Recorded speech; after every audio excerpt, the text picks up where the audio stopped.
ভাইয়া আমারে সহ্য হচ্ছে না, এখন ঢুকিয়ে দাও। বন্ধুরা, তোমাদের রস বের করতে চাইলে না টেনে সম্পূর্ণ ভিডিওটি দেখো। আমি আস্তে করে বললাম, ভাইয়া আমি একটা কথা বলবো। তুমি রাগ করো না গে। ভাইয়া চোখ তুলে আমার দিকে তাকালো। আমি একটু থেমে নিয়ে বললাম, ভাবির বয়স এখনো খুব কম। সে হয়তো বুঝে না কিভাবে স্বামী স্ত্রীর সম্পর্ক চলে। তুমি হয়তো নিজের ভালোবাসার জায়গা থেকে ওকে বড় করতে চাও। কিন্তু ভাইয়া, এই বয়সে কেউ এমন কঠিন নিয়মে চলতে পারে না। ঘে ভাবি মুখ তুলে তাকালো, চোখে বিস্ময়। ভাইয়া কিছু বলল না, চুপচাপ শুনো। তুমি যা চাও সেটা হয়তো ভুল নয়, আমি আবার বললাম, কিন্তু সেটা বুঝিয়ে বলার দায়িত্বও তোমার। জোরে ভয় দেখিয়ে কখনোই কেউ ভালো শিখতে পারে না ভাইয়া। বরং সে শুধু ভয় পায়। আর সেই ভয় থেকে আসে দূরত্ব, ভুল বোঝাবুঝি গিয়ে। আমি বলতে বলতে একটু থেমে গেলাম। ভাইয়া হঠাৎ উঠে দাঁড়াল। জানালার পাশে গিয়ে দাঁড়িয়ে রইল কিছুক্ষণ।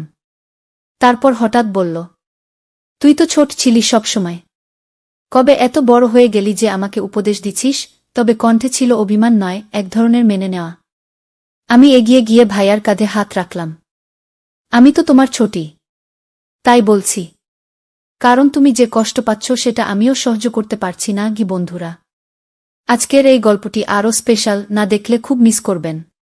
আর দয়া করে গল্পটি ভালো লাগলে ভিডিওটি লাইক, কমেন্ট, শেয়ার ও চ্যানেলটি সাবস্ক্রাইব করে দেন প্লিজ। ভাইয়ার বিয়ে ঠিক হবার পর থেকে বাসার পরিবেশ একেবারে বদলে গেল। মা বাবা খুশিতে ডুবে থাকলেও আমার মনে একটা অদ্ভুত অস্বস্তি কাজ করছিল।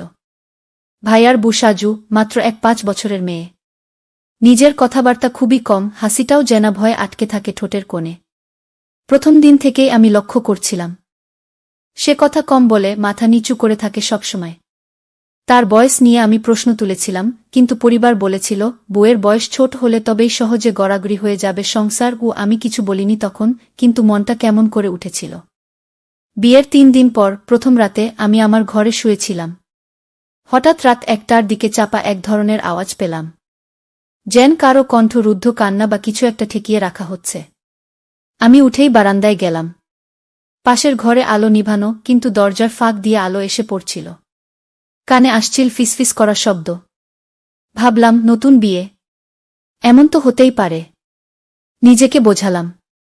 কিন্তু প্রতিদিন, প্রতিরাত একই আওয়াজ। প্রতিদিন রাত 1টা থেকে 2টার মাঝামাঝি সময়ে একটা চাপা শব্দ হতো, কখনো কান্নার মতো, কখনো ফিসফিস করে ঝগড়ার মতো, আবার কখনো দম বন্ধ হয়ে আসা নিঃশ্বাসের মতো। আমি এক রাতে ঠিক করলাম দরজার পাশে চুপ করে দাঁড়িয়ে থাকব। সেই রাতেও ঠিক একই সময়ে শব্দটা শুরু হলো। তোমার কিছু শেখার দরকার আছে কি? এটা আমার ভাইয়ার গলা। তবে খুব কঠিন, রাগী শোনাচ্ছিল। আরেকটা গলা, খুব নিচু, কাপা কাপা, আমি তো চেষ্টা করছি। ভাই। আমি চমকে উঠলাম। ভাই? ও কি ভাইয়াকে ভাই বলছে? আমি আর দাঁড়িয়ে থাকতে পারিনি। দরজা খুলে হঠাৎ করেই কাশলাম, যেন কিছুই জানি না। ভাইয়া দরজা খুলে মাথা বের করল। চেহারা একেবারে লাল, কপালে ঘাম। ঘুমাওনি এখনো? না, পিপাসা পেয়েছিল, পানি খেতে উঠেছিলাম গো। ভালো করে ঘুমাও। তোদের পরীক্ষার সময় এটা না করলে হয় না গিয়ে। আমি চলে আসলাম। কিন্তু রাতটা কেটে গেল অস্থিরতায়। রোজ রাতেই একই সময়, একই চাপা শব্দ, একই শ্বাসরুদ্ধ ফিসফাস। প্রথম কয়েকদিন নিজেকে বোঝানোর চেষ্টা করেছি, নতুন বিয়ে হয়েছে, কিছুটা অস্বস্তি হতেই পারে।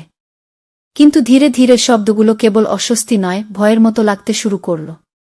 ভাবির কণ্ঠ যেন প্রতিদিন আরও বেশি কাঁপছে।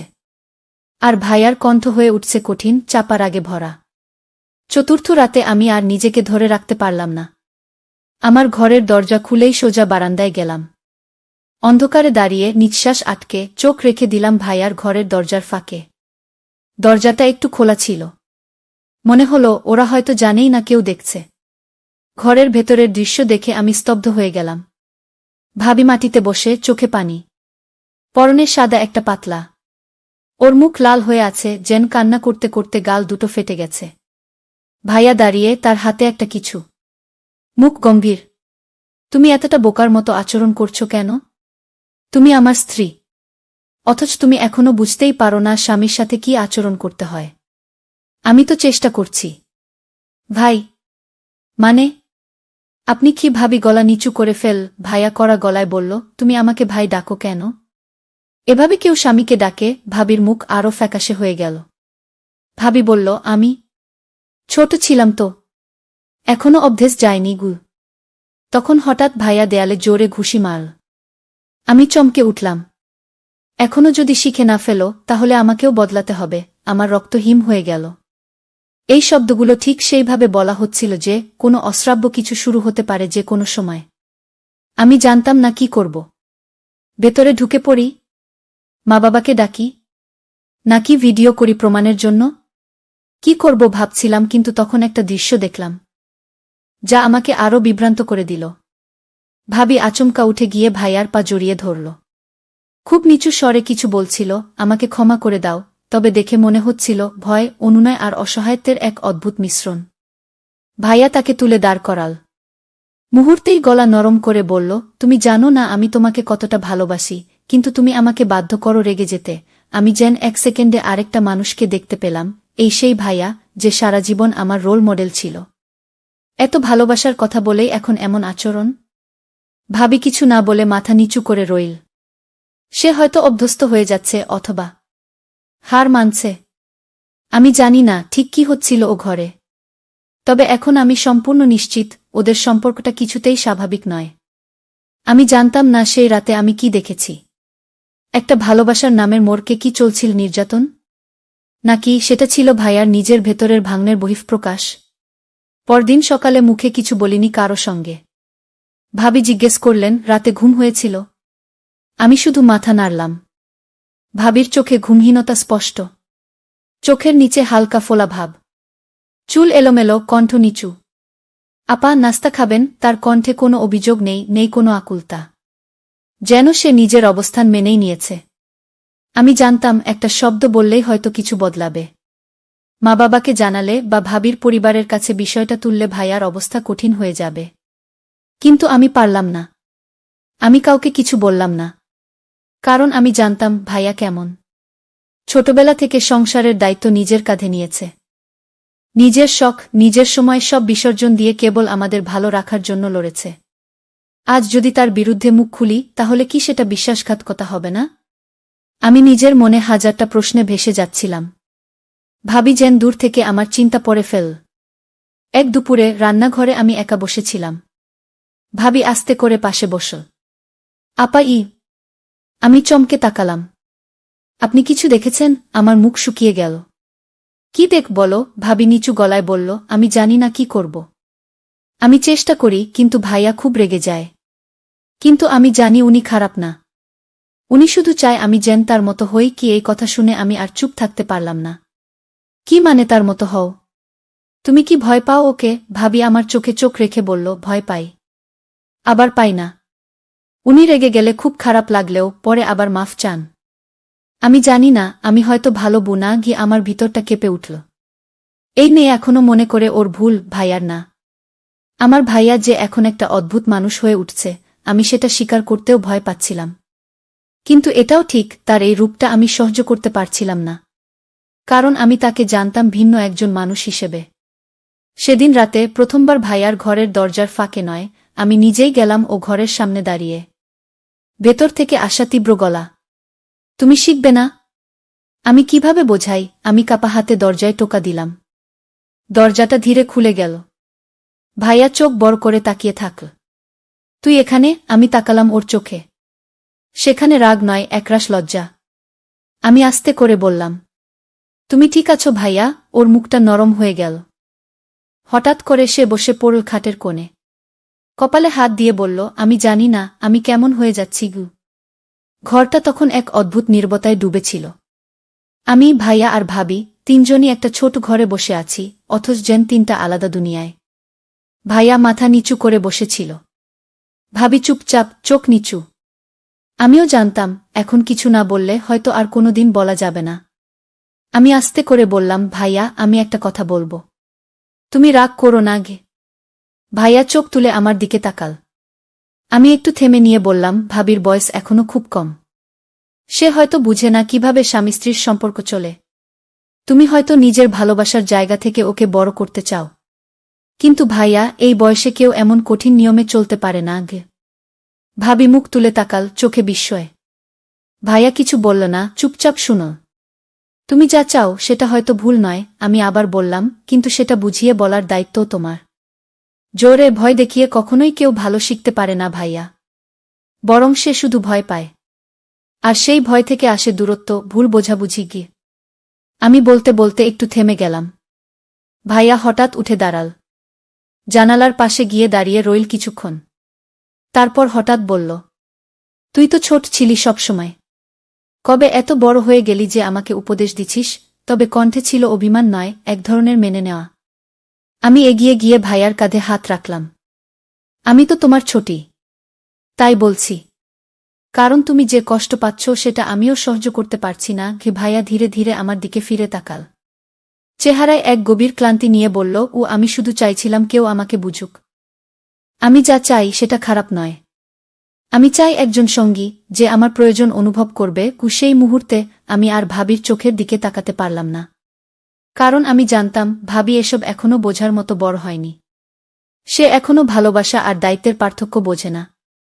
অথচ ভাইয়া চাচ্ছে সেই বয়স্ক গভীরতা। আর এই ফাঁকে অজান্তেই আমি নিজেই ভাইয়ার মনের কথা বুঝে ফেলেছি, এমনকি কিছু অনুভবও। আমরা তিনজন এক ঘরে, অথচ তিনটা ভিন্ন অনুভূতির লোক। ভাবি ভয়ে ঢাকা, ভাইয়া একাকিত্বে কাঁপা, আর আমি এই দুইয়ের মাঝখানে দাঁড়িয়ে নিজের অবস্থান খুঁজে ফিরছি। রাত তখন অনেকটা গড়িয়ে গেছে। ভাইয়ার ঘরে আলো নেভার আগ পর্যন্ত আমি পাশে ছিলাম। গল্প করেছি, পুরনো কথা মনে করিয়ে দিয়েছি। কিছু কিছু মুহূর্তে ভাইয়ার মুখে একটু শান্তির ছাপ ছিল। ভাবিও চুপচাপ আমাদের কথা শুনছিল, কখনো চোখে এক টুকরো ঈর্ষা, কখনো স্বস্তি। তবে আমি বুঝছিলাম, আমি যেন ওদের দুজনের মাঝখানে এসে দাঁড়িয়েছি, না চাইতেই। রাত 12:30টার দিকে আমি উঠে বললাম, আমি চলি ভাইয়া, অনেক রাত হয়ে গেছে। ভাইয়া আস্তে করে মাথা নেড়েছে। ঠিক আছে, ঘুমাস ভালো করে। ভিতরে কোথাও ওর কণ্ঠে ছিল না বোন বলার সেই চেনা উষ্ণতা। আমি ঘরে ফিরে এলাম, দরজা বন্ধ করেই আয়নার সামনে দাঁড়ালাম। হঠাৎ নিজেকে অপরিচিত লাগল। আমি কি এখনো সেই আমি, নাকি ভাইয়ার দুঃখ বুঝতে গিয়ে নিজের ভেতরেও কিছু হারিয়ে ফেলেছি? শুয়ে পড়লাম, কিন্তু ঘুম আসছিল না। কান খাড়া করেই রেখেছিলাম, ভাবলাম আবার সেই রাতের মতো কোনো অদ্ভুত শব্দ শুনব কিনা। কিন্তু আজ যেন সব নীরব। আকাশে হালকা চাঁদ উঠেছে, জানালার ফাঁক দিয়ে তার আলো ঘরে ঢুকছে। ঠিক তখনই ফোনে একটা মেসেজ এল, ভাইয়ার নাম্বার থেকে। আজ তুই ছিলি বলেই আমি শান্ত থাকতে পারলাম। তুই পাশে থাকিস, তাহলে আমি বদলাতে পারব। মেসেজটা পড়ে হাত কাঁপতে লাগল। ভাইয়া? আমি উত্তর দিলাম না, শুধু ফোনটা চেপে ধরে ভাবতে লাগলাম, আমার উপস্থিতি কি ওর মধ্যে বদলের আশ্বাস, নাকি আরও গভীর কোনো টান তৈরি হচ্ছে? ঘরের নিস্তব্ধতা তখন আরও ভারী হয়ে উঠছিল। আমি জানতাম কাল সকাল থেকেই সবকিছু আর আগের মতো থাকবে না। পরদিন সকালটা ছিল অন্যরকম। আমি উঠে প্রথমেই আয়নার দিকে তাকালাম। চোখে কালো ছাপ, মুখে চাপা ভাব। আমি কি ক্লান্ত ছিলাম, নাকি বদলে যাচ্ছিলাম? ভাইয়া ও ভাবি ডাইনিং টেবিলে বসেছিল। আমি যেই ঘর থেকে বের হলাম, ভাইয়া একটু তাকাল আমার দিকে। নীরব চাহনি, কিন্তু যেন কিছু বলছিল। ভাবি নিচু গলায় বলল, আপা চা বানিয়ে দিই? আমি হেসে বললাম, না, আজ আমি করি। চা বানাতে বানাতে আমি ভাবছিলাম, এই সংসারে আমি কি ভূমিকা নিয়েছি। ভাবি, যে এখনো নতুন, যার বয়সী বোঝে না সংসার মানে কি। ভাইয়া, যে নিজের ভেতরের তীব্র শূন্যতা পূরণ, কিন্তু হয়তো ভুল পথে। আর আমি তো কেবল সাহায্য করতে চেয়েছিলাম, ভাইয়াকে বদলাতে, ভাবিকে বুঝতে শিখাতে। কিন্তু নিজের ভেতরের এক অজানা অনুভবের সঙ্গে লড়ছিলাম। রাত হলে আবার কথা হলো ভাইয়ার সঙ্গে। আমি জানালা দিয়ে চাঁদের দিকে তাকিয়েছিলাম। ভাইয়া পাশে এসে দাঁড়াল। তুই পাশে থাকিস তো সব সহজ লাগে। আমি হেসে বললাম, আমি তো আছি ভাইয়া, সবসময়। কিন্তু সেই হাসির নিচে ছিল একটা চেপে রাখা সত্য। ভাইয়াকে সাহায্য করতে গিয়ে আমি নিজেই কোথায় যেন আটকে গেছি। দিনগুলো চলতে লাগল, ভাবি একটু একটু করে বুঝতে শিখছে। ভাইয়াও ধীরে ধীরে কম রাগ দেখাচ্ছে। সব ঠিক হয়ে যাচ্ছে বাইরের চোখে, কিন্তু আমার ভেতরটা, আমি জানি আমি আর আগের মতো নেই। ভাবি বদলে যাচ্ছিল। সে এখন আর আগের মতো চোখ নামিয়ে কথা বলে না, বরং অনেক সময় আমার চোখে চোখ রাখে, নির্ভেজাল কৌতূহল নিয়ে। যেন সে আমাকে বুঝে ফেলতে চাইছে। না, শুধু বুঝে নয়, পরীক্ষা করছে। একদিন সন্ধ্যায় রান্নাঘরে সে আমাকে হঠাৎ জিজ্ঞেস করল, আপা, ভাইয়ার সাথে আপনি অনেক কথা বলেন আজকাল।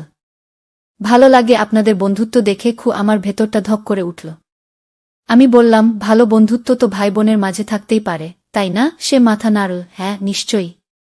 কিন্তু মাঝে মাঝে মনে হয় আমি যেন বাইরের কেউ। তার কণ্ঠে ঈর্ষা ছিল না, ছিল এক ধরনের ক্ষীণ ক্ষোভ আর ভয়ের ছায়া।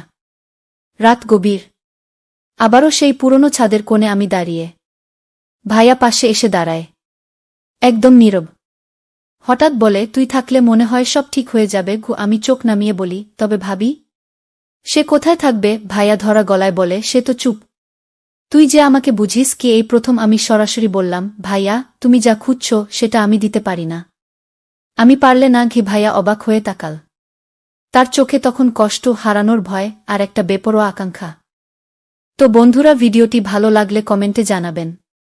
এইরকম ভালোবাসার গল্প শুনতে চাইলে চ্যানেলটা সাবস্ক্রাইব করুন এবং পাশে থাকুন আর আপনার বেল আইকনটা বাজিয়ে রাখুন, যাতে নতুন ভিডিও আপলোড করা মাত্র আপনারা দেখতে পারেন।